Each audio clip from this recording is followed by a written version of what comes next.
So on occasion, I take suggestions from viewers about what topics I should cover on this channel, and a little while ago, someone suggested I look into something called Averno. I did some research and immediately realized that, yeah, this was gonna need to be a video. Shout out to PNG Mafia, your suggestion was super appreciated. Take my hand now as I tell you the story of Averno, the multimedia franchise that was also kind of a cult. Disclaimer before we start.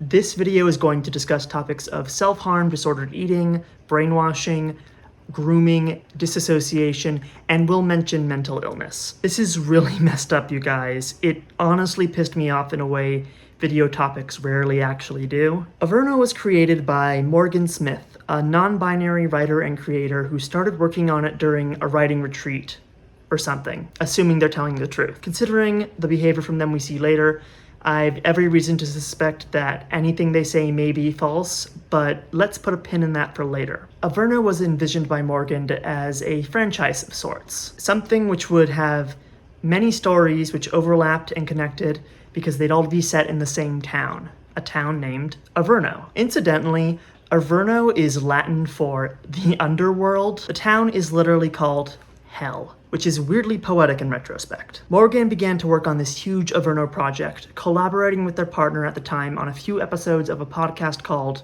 Live from Averno in late 2019. To give it a loose idea of what the whole premise of this whole multimedia project was, Averno was described by some of the more involved creators as being sort of Southern Gothic with lesbians and witches, but with also a lot more lore to it than just that. There was like a witch who got killed by some townspeople, and her death created like a spooky dimension in the woods, and that's a big part of this whole mythology. And there's also like a big family that basically runs the town. Morgan's claimed that this big family was representative of ideas like racism and homophobia, but that wasn't really the impression I got from what little I've been able to find of Averno, because a lot of it is now missing. Anyhow, the podcast wasn't the only project Morgan was working on for Averno, and eventually they realized they wanted more people working on this whole thing with them. So they started reaching out to people on Tumblr and TikTok, and soon they began to develop a small team who would collaborate with them. Specifically though, I should mention that basically the entirety of this team that they were building were all underage. All of them were teenagers, which was not an accident, in my opinion. I found a video from Morgan much further down the timeline of events where they more or less admitted that they were trying to get young people involved and had them in mind specifically as being a part of this project. You know, when I was building out this world, it was great and all for me to have all of these scripts on my computer and these words in my notebook, but how do you get a teenager on the internet to see that and to be a part of it? I want you to keep that in mind because it will be important later and kind of upsetting. Anyhow, summer of 2020 comes around, and by this point Morgan has generated enough interest in this world to try and host something called Camp Averno, which was described by them as an online summer camp which was done over Discord.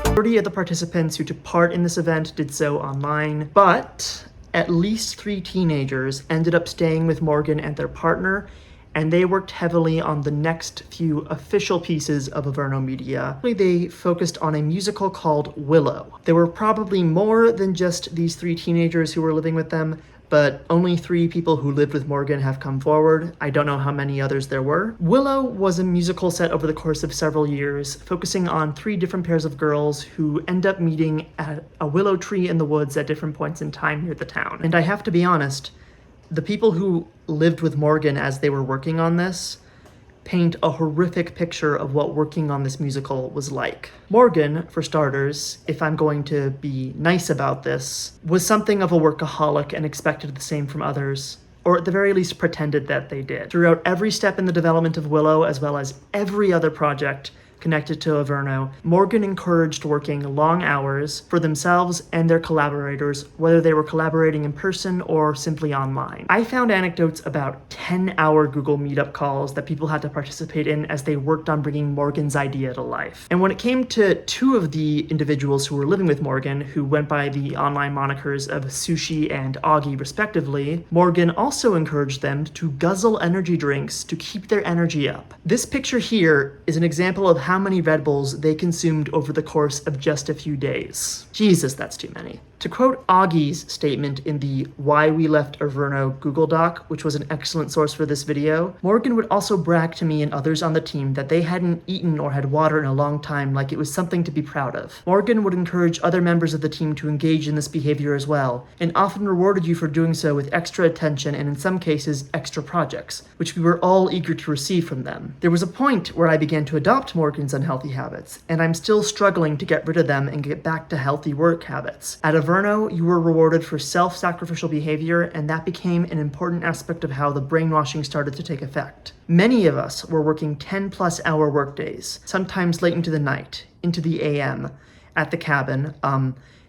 Morgan was hosting the in-person Camp Averno in a cabin in the woods because that's not terrifying. And when we weren't working, Morgan would engage some team members, specifically Sushi, Nala, and I, in long, triggering conversations about self-harm, eating disorders, disassociation, and other very intense subjects that we didn't consent to hearing about. For reference here, Augie was about 15, maybe 16, when he briefly moved in with Morgan and their partner to work on Willow. This was a teenager, and this adult was encouraging deeply unhealthy and deeply problematic work habits and lifestyle choices in the name of creating something for themselves. But I have to be honest, I don't think Morgan just overworked the people around themselves for the sake of the project. I suspect this was maybe deliberate on their part to try and tire out their collaborators, to make them more susceptible to manipulation, and to not question the validity of what they were doing. I've spoken about Andy Blake, who was another online cult leader on this channel before, and he also acted in ways which encouraged his followers to be underfed, underslept, and overexhausted, which also led to them being more easily swayed by his ideas. It's just an interesting parallel that I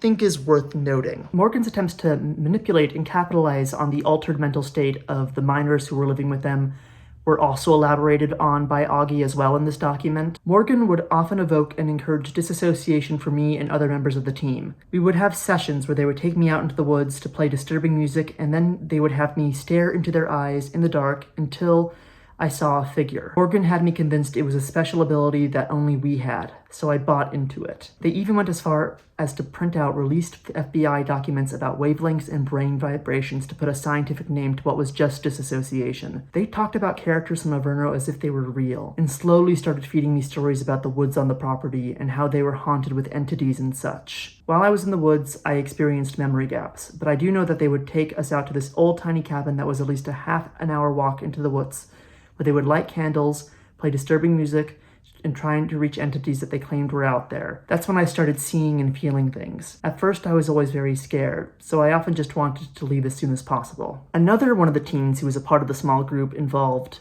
in the IRL team and lived with Morgan also elaborated on this in the document. One night, August came to me directly about their fear and anxiety toward the situation, telling me that he did not want to go, presumably into the woods for a session with Morgan that night. I wish every day that I could have stood up for him and told Morgan no for him at that night. But I did the next best thing I could think of and went with them to be a sort of hand to hold for August. What I saw and heard those nights were unsettling, as I would sit next to them in the grass, picking at the ground with a stick in the dark, as Morgan would tell August to stare at their face while making them listen to disturbing sounds through a headset, forcing him to think and feel things he didn't want to feel. Had I been a little braver, I would have stopped them. I do want to take this opportunity to apologize again to August for being a bystander during those times. As I've said already, this video topic pissed me off in the way stuff I usually talk about on here usually doesn't. And part of that is just because Morgan was targeting teenagers as an adult. This adult person, someone who was in their early 20s, but nonetheless an adult, took a bunch of teenagers into the woods, overworked them, and attempted to brainwash them, and also tried to drug them. Did I not mention that before? Because I probably should have. When Morgan wasn't plying these minors with heart-stopping amounts of Red Bull, often they would give them large quantities of mugwort tea. To quote another member of the team that lived and recorded with Morgan, who went by the name Sushi, Morgan gave Augie and I mugwort tea almost every night of our stay at Camp Averno. Mugwort is legal, but it does have some mild psychoactive properties that we were unaware of until recently. We were given copious amounts of this tea to the point of the drink being almost too strong in taste to even swallow. I can't say for absolute certain that this affected us in any type of way, but paired with the extreme disassociation, mild hallucinations, heightened dreams, physical sickness, and borderline psychosis that we experienced, I can make an educated guess that it had an impact on our brains. Unlike Augie, Sushi was not taken out into the woods for these weird disassociative sessions, as far as I can tell, but that doesn't mean that they were free from Morgan's attention. Sushi was 17 at the time, and Morgan, along with their partner Jamie, often made very crude and adult jokes or danced suggestively in front of Sushi. And after Sushi turned 18, they invited Sushi to join their polycule. Sushi has shared some of the text messages between Morgan and themselves from this time, and well, it's exactly what you think it sounds like. Some of these texts include things like Morgan saying that they can't wait until Sushi is an adult, which, wow. I don't think I have the education to talk about this in any more detail than I already have, but this is bad. This is deeply, deeply bad, you guys. Sushi would go on to say more about their experiences as well. Morgan tried and succeeded to evoke disassociative episodes out of myself and some of the other team members. They heavily romanticized mental illness and tried to convince us to go into the void. Morgan would often take advantage of me when I was in a disassociative state, being quite a bit bolder with their verbal advances on me. They were constantly confiding in me about their dark and twisted fantasies, such as causing physical and emotional harm to others. They then later blamed me for enabling their big, bad, scary traits. They told me that they didn't see the people they were in relationships with as real people, and instead saw them more like levels, especially in romantic relationships. They also denied that they ever made any legitimate romantic advances to me, and said that the reason they thought that making sex jokes about me was okay because we were both asexual and everyone else was doing it. Just because someone says they're asexual does not make the fact that they are sexually harassing you okay. I'm not into women, but if I started making lewd comments about a woman's body, it would still be considered sexual harassment, for good reason, because it's not just about the intention or sexuality of the perpetrator. Anyhow, going off of the testimony of multiple members of the Averno creative team at the time, Morgan attempted to try and frame Sushi as a scapegoat for many of the problems which arose during every aspect of Averno, from the start of Camp Averno till much later on in the timeline in the future. Eventually, Camp Averno ended and everyone went home. Sushi did leave the cabin in the woods early, but I believe continued to be involved in Averno for some time after that. Willow was released in September 2020 by Broadway Records, as Morgan somehow was able to generate interest from an actual record company in this project. If you don't know, Broadway Records releases a lot of theatrical soundtracks, original cast recordings, and the like, and this album even featured a bonus song which was performed by the person who originated the lead in Anastasia the musical. New day of filming, let's go. The public at large gave Willow a listen and loved it. It was a great success, and the audiences who were already invested in Averno and this project really liked what they got. I gave this a listen as well, and if I were to ignore the horrific development behind the album, it's pretty nice. It's heavy on string instrument backings, and there's a lot of kind of breathy singing. It's got what I think of as almost a kind of indie or small town music creator vibe. I don't know much about music, which is clear from how I'm talking about it, I know. I found myself playing it in the background as I worked on this video more often than I care to admit, considering the topic I've been speaking about. It's the kind of music that personally usually doesn't do a ton for me, but even I enjoyed it, and I can imagine that others really loved it as well. A month after Willow was released, the podcast Live from Averno began to release episodes once again. These episodes were intended to lead into the Find Averno ARG, another thing which the team IRL worked on during Camp Averno. If you're not familiar with what ARGs are, it stands for Alternate Reality Game. To put it simply, it's a game usually played online, using platforms such as websites and YouTube videos and the like, to create the impression that the story being told is real, leading to a greater sense of immersion for the players. And I have to be honest, I think Morgan's plan for this ARG was something which, under other circumstances, which I shall get into in just a moment, would be really interesting. Essentially, Morgan and their team created various online accounts for characters in this ARG on Twitter and Discord and so on, and they presented them as if they were normal Averno fans who were just part of the IP's growing fan base. So these people who didn't actually exist, who were just characters, would befriend people in the community as if they were real, and despite the fact that there were just a few members of the team running these accounts, It gave the impression that these people were real because there were months of backlogs for these characters. The plot of the ARG was that all of a sudden one of these characters would suddenly vanish, and their friends, that is to say, the other characters alongside anyone else they may be befriended in the community, would worry and start to look for them. Essentially, the players would begin to investigate a variety of websites which I can no longer find, and it would eventually be revealed that this person who disappeared had become so convinced that Averno was real, they started researching ways to get there,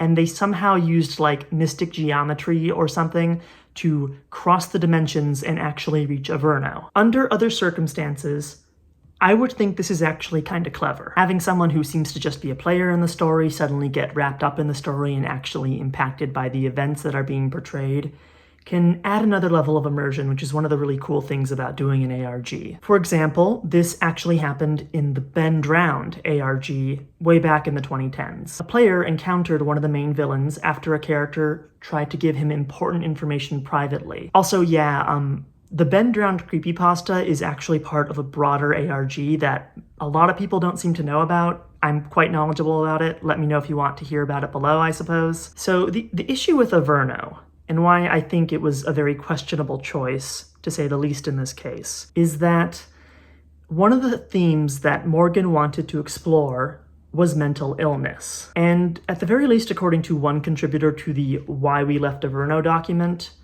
there were a lot of fans in the Discord group and all around the community who were quite open about experiencing mental illness themselves. There was enough awareness about this that disassociation as a topic in general was banned as a point of discussion in the main Averno Discord group, according to one account I found. And with this in mind, I think that the idea of having a story where the lines between fact and fiction were blurred becomes kind of ethically dubious in a way that I otherwise wouldn't feel it was. This meshing of fact and fiction was something multiple team members expressed hesitancy about, and to top it off, some people on the team didn't even know that Morgan was planning this. I'm going to now quote from one such person who was a part of the Averno team as it began to grow and expand, because they were deeply affected by this ARG, and I think it brings to light why in this case going this far with the whole ARG and immersion idea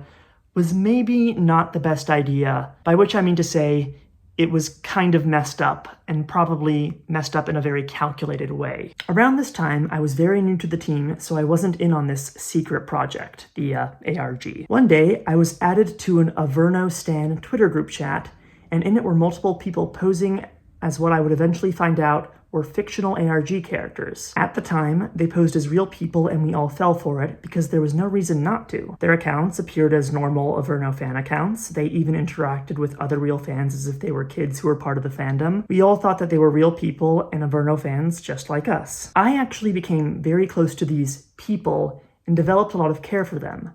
But everything started to go downhill once the ARG started to take off. They all started to act very suspicious and said ominous and concerning things. I still didn't know they weren't real. No one did. This was what made it so dangerous for my mental health. The only thing that the ARG taught me at the time was that the internet was a lie, and I never wanted to admit that. Once Kennedy, one of the characters from the ARG, went missing, I started to become frantic, still thinking that Kennedy was a real person lost and afraid out there in the real world. I always told Echo, another character, that I'd be there for them and that I was sorry their partner was missing.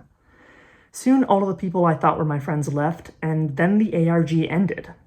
I realized, along with everyone else, that my friends weren't really my friends. They were just characters that Morgan made fake accounts for to try and promote the ARG. This took a huge toll on my mental health. I'm a diagnosed neurodivergent, and my motor and processing skills are behind regular people, so processing that they weren't real and just a part of an internet game took me a whole week. I still texted them like they were real even though I knew they weren't, and that messed with my mind very badly. The night that the musical came out, I watched the premiere not knowing what was about to happen. I saw everyone that I thought where my friends fight and yell at each other and disappear into this fictional world and get lost and lose their sanity just as I lost mine. And let's be real here for a second. This exact kind of fuckery and lack of clarity about what was real and what was fake isn't just something that makes ARGs fun to play. It was what Morgan wanted. Keep in mind, Morgan kept saying things to the team about how Averno was real, and how better to cement that fact and to try to convince people even further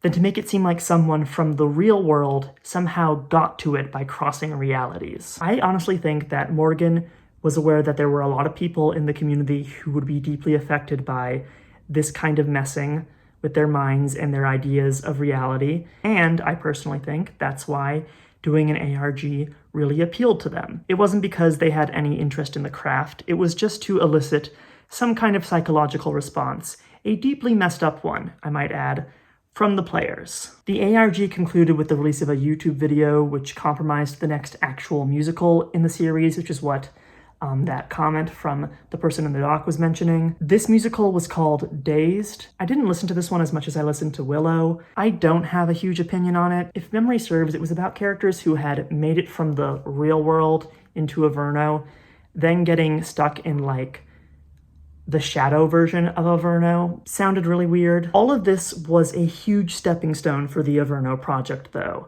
I've seen estimates of it having somewhere between 3,000 and 4,000 players who took part in the ARG, or who at the very least were in the Discord group while this was being investigated. And that musical was followed with the release of another musical 2 weeks later in January 2021 called Over and Out. With Over and Out's release, Averno also received a huge amount of attention from the press. In particular, this was around the time the New York Times released an article presenting the project in a very positive light. Keep in mind, up to this point, the worst manipulations and behavior from Morgan were not widely known by basically anyone, nor were the many claims about Morgan stealing credit from their collaborators, underpaying their collaborators, and doing much, much worse stuff as well. As far as a lot of people in the general public and a lot of the fans knew, everything was fine and Averno was awesome and positive. I became quite fond of the work that Morgan and their team were doing, said a high executive at Broadway Records, who mentioned he is looking into potential physical stagings in the future for the project. One of the things that attracted me is that nobody's ever tried to create a Marvel universe for theater, for musicals. Each piece may have its own trajectory, but it's all kind of tied together. Music is a major component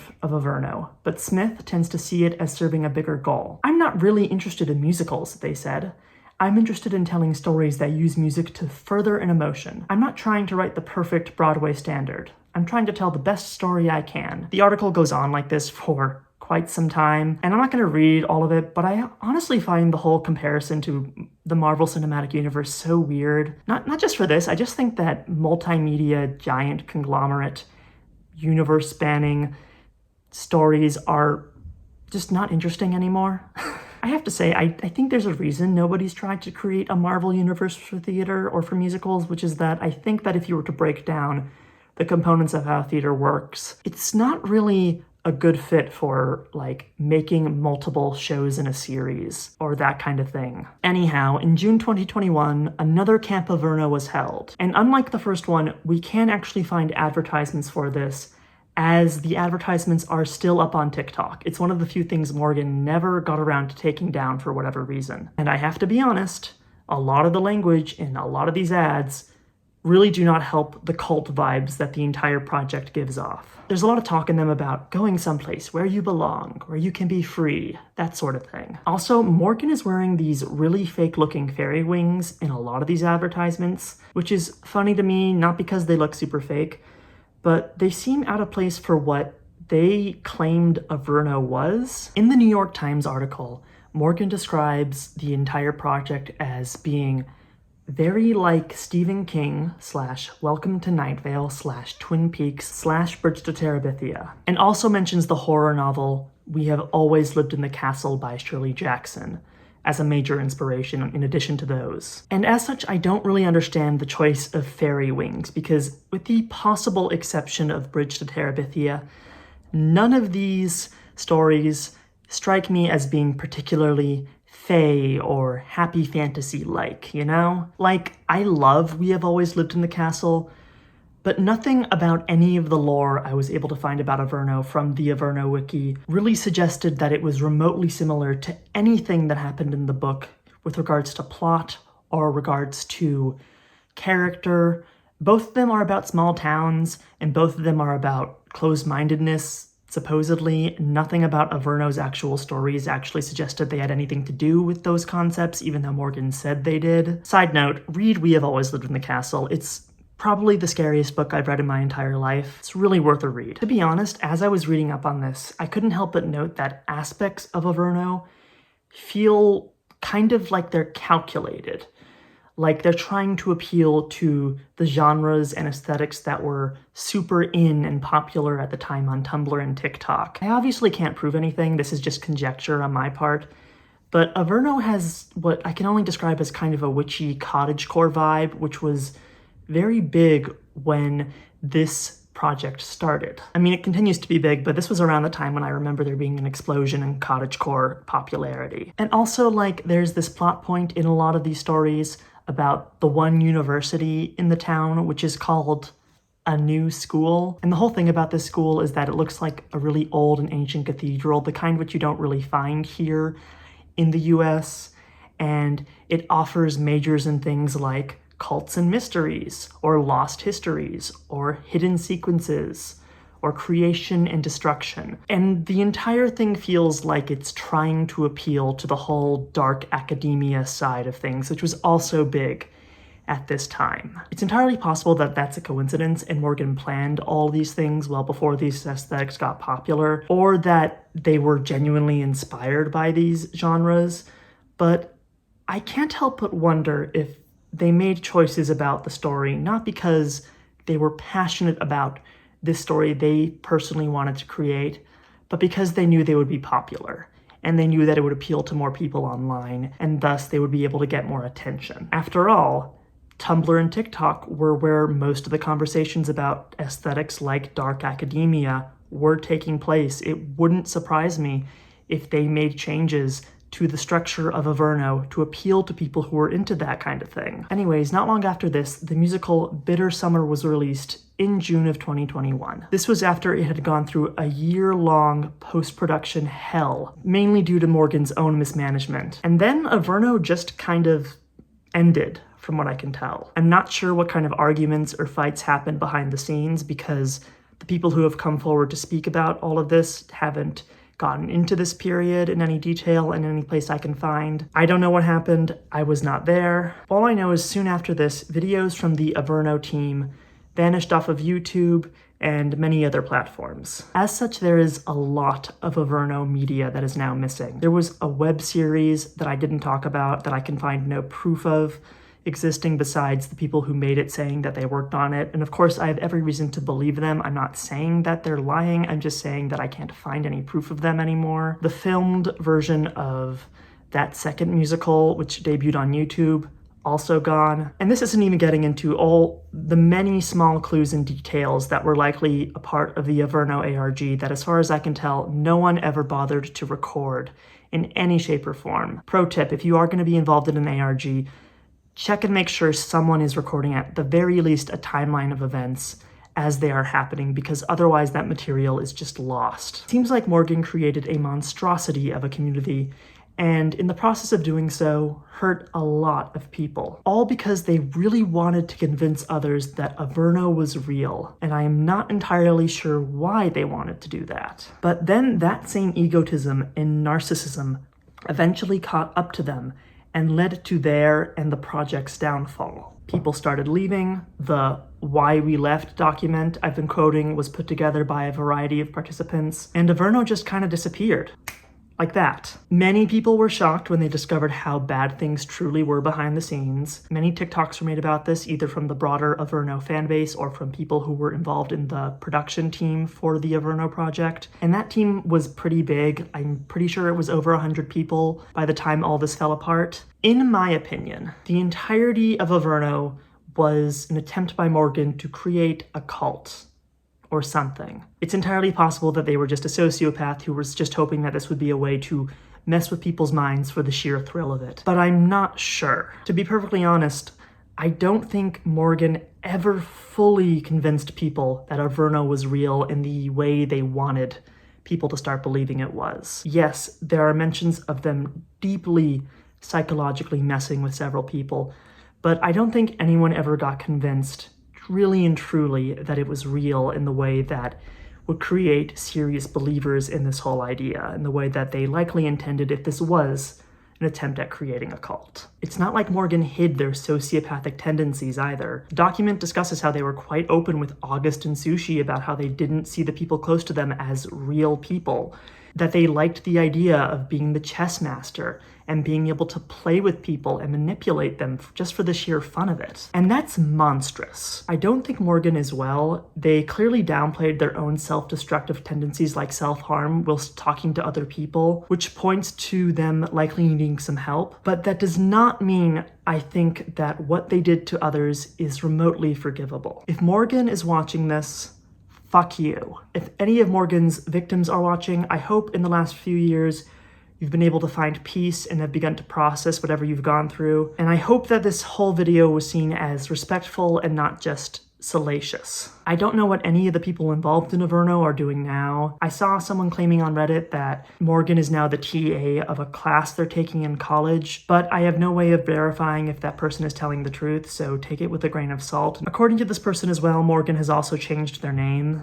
which suggests to me that they may try and do this again whilst pretending to be someone else, which is kind of my main worry, that they will try and do this again. If history has told us anything, people like Morgan don't necessarily know how to stop. And if that Reddit post is accurate and they have changed their names, they could easily give this another go whilst pretending to be another person entirely. And with that in mind, all I can say is be careful out there. Thank you again to the viewer who suggested this. I hope you all found this at the very least educational.